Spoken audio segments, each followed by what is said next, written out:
ගැබ්ගැල පිළිකා කියන්නේ ශ්‍රී ලංකාවේ කාන්තාවන් අතර වඩාත් බහුලම පිළිකා වර්ගයක්.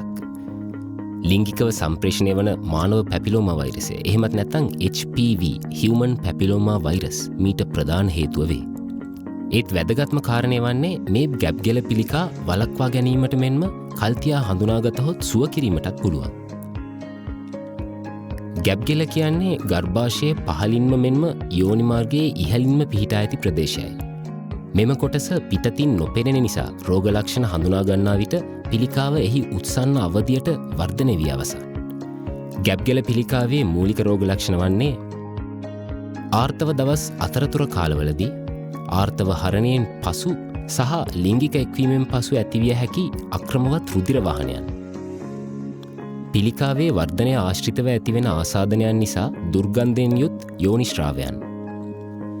ඉතින් කොහොමද අපි ගැබ්ගැල පිළිකාව කල්තියා හඳුනාගන්නේ? මේ සඳහා ප්‍රධාන පරීක්ෂණ වර්ග දෙකක් තියෙනවා. එකක් තමයි පැප් පරීක්ෂාව. පිළිකාවක් බවට පත්වීමට පෙර අසාමාන්‍ය සෛල හඳුනා ගැනීමට ඇත් පරීක්ෂාවක් මේක. දෙවෙනි එක HPV DNA පරීක්ෂාව. මෙය HPV වෛරසය ආසාදනයන් හඳුනා ගැනීමට ඇති වඩාත් නිවැරදි පරීක්ෂණයයි. ගැබ්ගැල පිළිකාවලින් 98%ක්ම HPV වෛරසය මගින් ඇතිවෙන නිසා කල්තියාම මෙම පරීක්ෂණය සිදු කිරීම ජීවිතය ආරක්ෂා කර ගැනීමට වැදගත්. HPV ආසාදනයක් පිළිකාවක් බවට පත්වීමට අවුරුදු 10ක් 15ක් වැනි කාලයක් ගතවන බව තහවුරු කරගෙන තියෙනවා. මේ නිසයි කල්තියා පරීක්ෂා කිරීම වැදගත් වෙන්නේ. පැප් පරීක්ෂාව අවුරුදු 35 සහ 45 අතර කාන්තාවන්ට සුවනාරී සායනවලදී නොමිලේ සිදු කරනවා. ඔබ ලිංගිකව සක්‍රිය කෙනෙක් නම් නොපමාව පැප් පරීක්ෂාව කරගන්න. එමගින් පිළිකාවක මූලික වෙනස්වීම් හඳුනාගෙන සම්පූර්ණයෙන්ම ප්‍රතිකාර කිරීමට හා සුව කිරීමට පුළුවන්.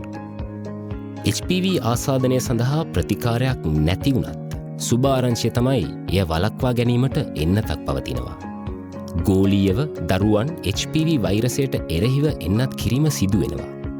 ශ්‍රී ලංකාවේ අවුරුදු 10ත් 11ත් අතර පාසල් දැරිවියන් ජාතික ප්‍රතිශක්තිකරණ වැඩසටහන යටතේ එන්නත් කරනු ලබනවා. මතක තියාගන්න. කල් ඇතුව හඳුනාගතහොත් ගැබ්ගැල පිළිකාව කියන්නේ මරණවරෙන්තුවක් නෙවෙයි. එන්නත් කරණය, පැප් පරීක්ෂාව සහ දැනුවත්වීම මගින් මෙම පිළිකාව පරාජය කිරීමට ඔබටත් පුළුවන්.